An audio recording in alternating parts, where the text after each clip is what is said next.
Okay, let's get started. Hi everyone, Happy New Year and welcome to the first episode of this year. My name is Endo, I am community manager. We will be looking to host more spaces during the coming weeks and months. Make sure to give us a follow if you are new here and let's go for it. Today, Nexa Spaces with Andrew Stone, founder of Bitcoin Unlimited and Nexa lead developer. We will have an overview of Nexa Atomic Secret Exchange and Private NFTs. At the end of the spaces, we are looking to have questions, but maybe let's go straight for them and let's see how long we can extend the spaces. And once we will go to 20 minutes mark or so, probably we'll end and go from that point on the next session. So thanks for joining us. And hi, Andrew. Hi. We have some community questions gathered already, one from our Discord and a couple from the comment section here on X. Maybe let's start with the one from the Discord.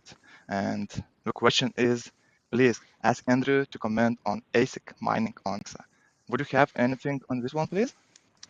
Yeah. So first, let me ask questioners to actually ask questions. That's not really a question. So I don't really know what the person wants me to, comment about. I don't have one of those ASIC miners. A third-party company that we know nothing about created a piece of hardware. They claim there are ASICs inside. One of our developers has a sample piece of hardware. Reportedly, it works. We are planning to do a hard fork in, a bit over a year. So, we were expecting that no one would create hardware until after that. But, it's like, okay, it's a free, open cryptocurrency, right? Nexa is not, run or owned by Bitcoin Unlimited in any way. So this third party decided to do that, and it's sort of great that we have that kind of interest and attraction. So that's really my only comments in terms of like, oh, is it like going to stop people from GPU mining? I guess the initial, I don't know much about that. I'm not really a miner myself. I have expensive electricity, but I guess it's not a huge amount faster, especially when you consider that it's probably going to be really expensive. So I don't know. We'll have to let that shake out. But I've personally always been someone who just purchased my coin. So it's not a big deal to me if someone else is mining them. Thank you. I think it also have a good side that we have interest from the third parties. So, we are growing and as it is open market, we could expect that way before that it will come sooner or later. So I think it has good and bad points also. And it makes me believe that one of the foundational ideas that started Nexa was, hey, if we create you know, the um, the mining problem to solve some of the fundamental scalability problems, then miners will come and solve those for us. And so the Genesis block mining problem was effectively a hard problem in elliptic curve multiplication that has to do with validation of signatures, which is the slowest part of script validation. And the fact that someone appears to have created a piece of hardware that can do that very quickly is validating our ultimate idea. Yes, surely. And I think it really will align in the future with Peter's model where we kind of aligning the hash algorithm for signature verifications and mining. And I think it can even play out to the good side and that will masses adopt Nexa way faster and easier with all of this coming. Yeah. Yeah, so we have one more question, this one from X section here on comments. Will WiserSwap will be the first DEX on Nexa? I just want to mention for everyone who is not aware of that WiserSwap is supposed to be a first DEX on Nexa by our community ecosystem builder, awesome Nexa. But yeah, please, Andrew, if you can comment on this. Sure. Okay. Uh, I guess it really depends on what you define a DEX to be, right? That technically stands for decentralized exchange. Um, but like let me ask you guys a question. If you can point to a website, then how is it decentralized, right? So like it's not. Like there are some aspects of decentralization, but what I was presenting in ACC is that right now today you can use open call systems on to create atomic exchanges on Nexa. That is a more decentralized exchange than any decentralized exchange in like the traditional crypto way, right? And just like a few days ago, I showed there was some statement from the United States IRS that by 2027 they were going to require, decentralized exchanges to do KYC or something. I don't know all the details, but anyway, so I posted an offer to, trade a NFT for Nexa to both X and also to Reddit. Um, so technically now X and Reddit are decentralized exchanges, right? And they have to do KYC. So what we're doing in Nexa is much more powerful. Now, with this background of this powerful, truly decentralized system where any communication can basically be used as creating a truly decentralized offer. If people want to create like a good-looking user interface into that, I say go for it. And so the specific question of will WiserSwap be Nexa's first DEX? I would argue Nexa already has a thing that's more powerful than the traditional crypto DEX. It is truly a decentralized exchange. Um, but and I don't know if WiserSwap will be the first sort of website to sort of highlight this and create a centralized place to access decentralized offers. Um, Maybe it will, and that would be awesome. Um, but also understand that we in Bitcoin Unlimited are also creating a user interface decentralized exchange like thing that would allow visibility into these open call offers. So maybe it will be first, maybe not. Yeah, thanks for your answer.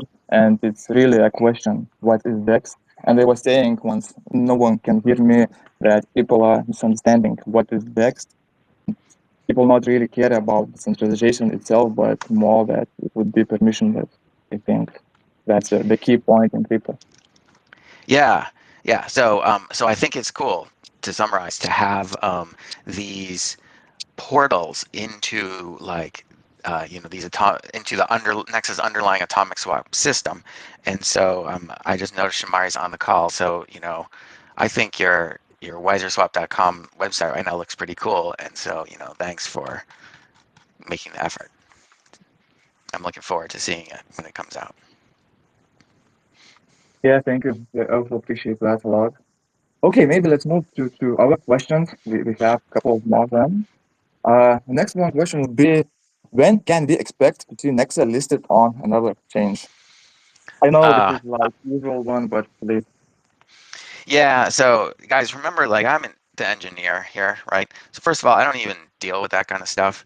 And secondly, like I gotta tell you, my opinion is we have a lot of exchanges now, right? So like, just I mean, come on. Like if you ask that question, we just all know that you're just like a meme coin bag pumper, right? So why don't you like take a chill and actually learn something about Nexa? All right, next question. Great answer. Great answer. I have a Yeah. little insight that we have some work going behind the scenes, and we are talking to a couple of exchanges that I wouldn't expect at the first quarter. Let's see, at least for sure. So, okay, the next question would be, what will be the approximate price of an FPGA? Oh, that's an excellent question, but the answer is we will have no idea until the very end because it's going to depend on the exact hardware that gets deployed. And one interesting thing, of course, about FPGAs is you can kind of size them up based on, um,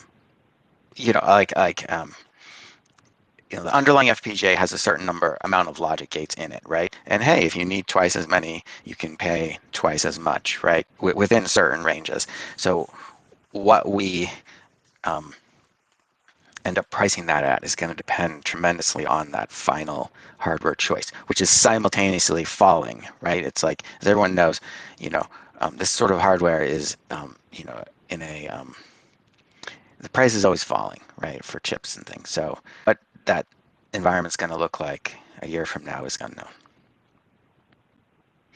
Yeah, thank you. That makes sense. But do you think we shouldn't be looking to a couple of grants or more? I think it's supposed to be something in region of hundreds. What do you think? Yeah, I mean, that would be our target. And so what I mean by that is, like, you could say to yourself, oh, look, you know, currently we can stick, you know, 100, um, you know, simultaneous validators in one chip. Should we double that chip size and go to 200? Well, not if the price is, you know, in the thousands, right? We're trying to keep the price low enough for end users to easily purchase. Okay, thank you for the answer. I think this Mhm. question would suit Peter better, but it was here. Peter So would address that better, yeah. yeah, Yeah, we yeah. should go over people's questions, even if I'm not really the right person to answer. Okay. Any others? Yeah, maybe we finished for today with people's questions. We had four of them. Maybe we can touch a little bit of our initial spaces theme. That would be what NFTs and atomic secret exchange. So maybe let's touch a bit of private NFTs. Great. Um, Yes, well, one. yeah. Oh, so go on. Yes, you have. Mhm. Yeah, I have a little introduction prepared. So last week we reviewed your speech at the Australian Crypto Conference and had a little intro to atomic secret exchange. Let's grab this time private NFTs. So what is the private NFT? Right. So the idea is that you might. So NFTs typically carry data, and by the way, like, you know, some sort of media or something. Can be any type of data in Nexa, and so should the anyone be able to access all of that data, or should potentially some of that data be available only for the owner to access? That's the sort of fundamental question that drove the development of that, you know, made me develop this protocol, which I call Atomic Secrets Exchange.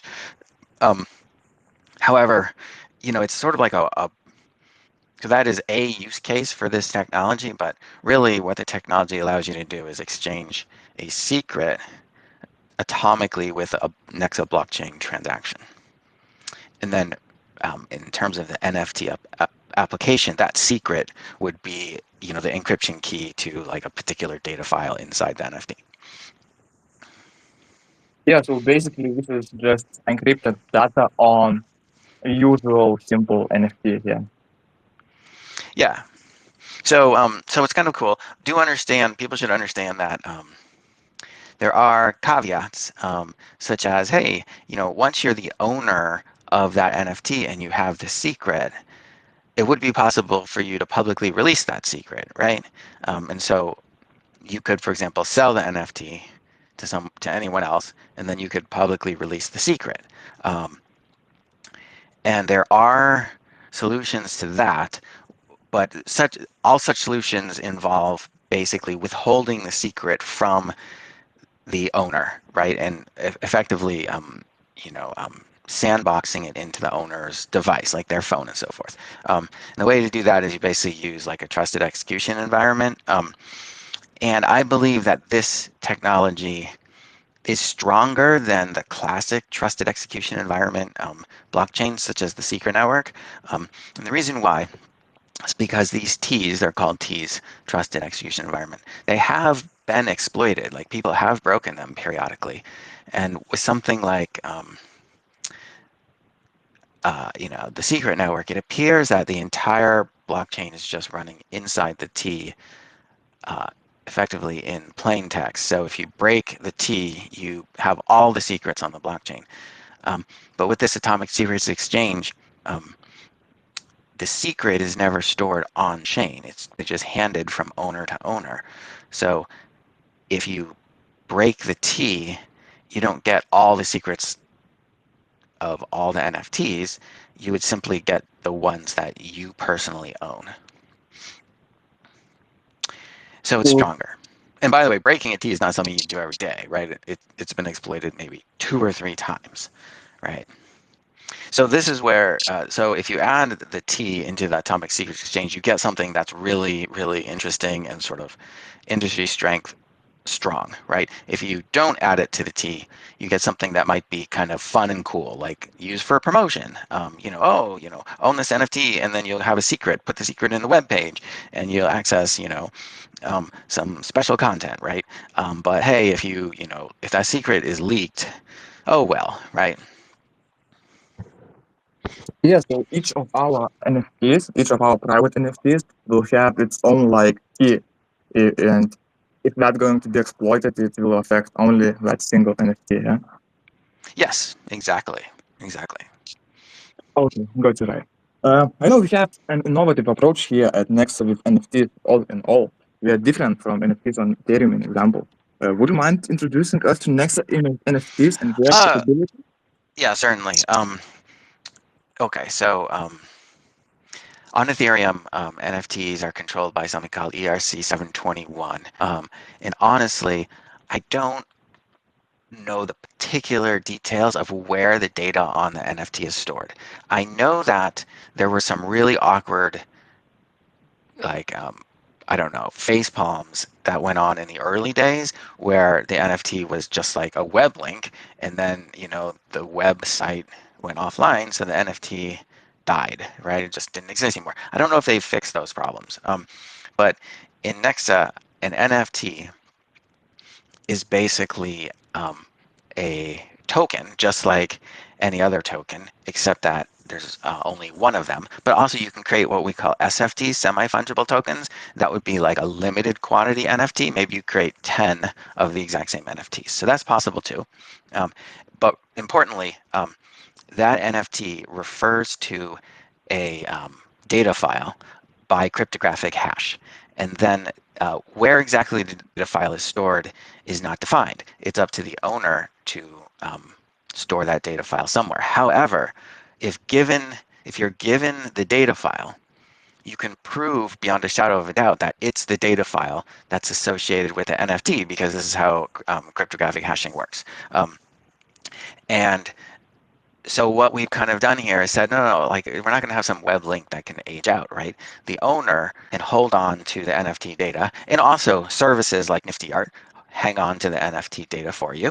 If you plan to own an NFT, like a very valuable one for years, you would want to download that data file yourself, right? And so that way you're absolutely sure that you will always be able to, provide that data uh, when the time came to sell your NFT, right?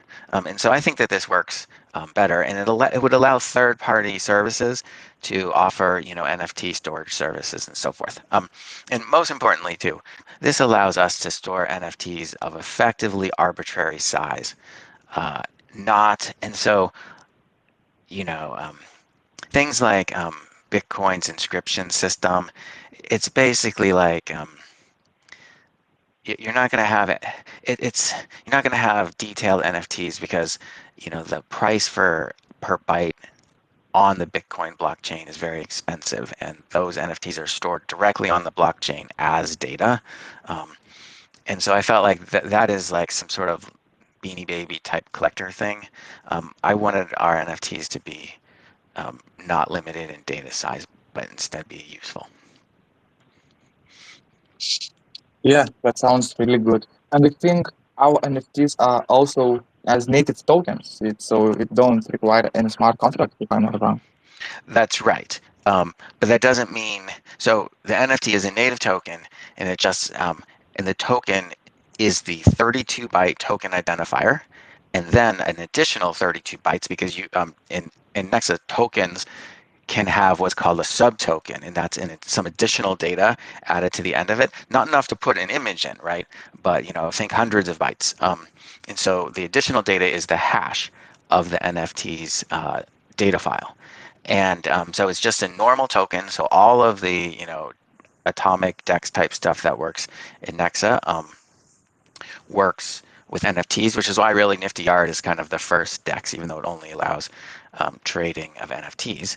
Um, but yeah, so all that can be leveraged, which makes it really cool and useful. And even if a wallet showing the image of an NFT, it will still just intrinsically know that, hey, this is a token and this is how I hold it and this is how I trade it. Yeah, I also find Nexa NFTs really cool. Now we just founded a new use case as private NFT.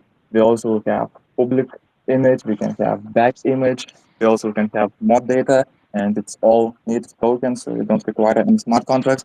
I think it's really superior and haven't seen anyone else anything like this or similar. Usually people are storing all of their data on third parties, IPFS servers, and basically that's how NFTs works elsewhere as far as I Right. know. Right. And by the way, even though our NFTs don't require a smart contract, that doesn't mean they can't have one, right? So you can have an NFT with a smart contract, and that brings us right to Atomic Secret Exchange, because you see, an NFT with Atomic Secret Exchange will have a smart contract associated. It's a relatively simple smart contract, but what it will do is that smart contract enforces effectively this layer 2 protocol that provided the secret from the seller to the buyer occurred. So the smart contract verifies that layer 2 exchange happened. So this allows us to layer on additional functionality if needed, but the basic NFT functionality is just there without smart contracts. Okay, that was great answer. I think we can stop and close this session here. We reviewed NFTs quite a lot. So maybe there is anything else you would like to share with us? No, but we could open it up for any questions about NFTs and Atomic Secret Exchange. And by the way, if you guys Yes. want to know like the gory details, I do go over that in my ACC conference talk quickly, and also, I do have a paper in draft form that I just haven't really polished up yet, which will come out. Okay, so that's nice. And if anyone have any questions, please just ask for them, and we will add it here. And in the meantime, we can look to the next phases. And I think we are going to touch Atomic Secret Exchange itself a bit more. And of course, we'll gather more community questions during the week. So if anyone have some questions but don't want to go live here on space and ask for me, just push them there in the comment sections, on a Telegram, on a Discord, or basically anywhere online, and that should work. For now, I don't see any hands or anyone that would ask for a microphone, so I think we are done today. All right, sounds Okay, good. And by the way, just to say thank to you the again. public, hey, we're trying to do these more often in smaller chunks instead of having this giant hour-long dump of data, right? We're trying sort of a different style. I suppose you Yeah, so guys we will can have. give some feedback on that too. All right. Yeah, I think it is nice because we can have more usual spaces, MAs, and community can push more questions, and we'll have some kind of communication on both sides. Yeah. Okay, thank you, Andrew. Mm-hmm. It was a pleasure as always. Yeah. Always Nice talking appreciate to the you. time. Yes. All right. To Bye. everyone else, Happy New Year. And if you tuned somewhere in the middle, also thank you for your time and thank you for tuning in. Also, make sure to stay tuned for our next spaces next week. We will be looking to have more quests here live on X. Check on our forum at forum.nexa.org, our community channels, and watch the pinned video on our main channel on X to see this time's Peter's live presentation at the Australian Crypto Convention. And the next upcoming generation scaling via hardware. Okay, thanks for joining us and see you soon. Bye bye, everyone.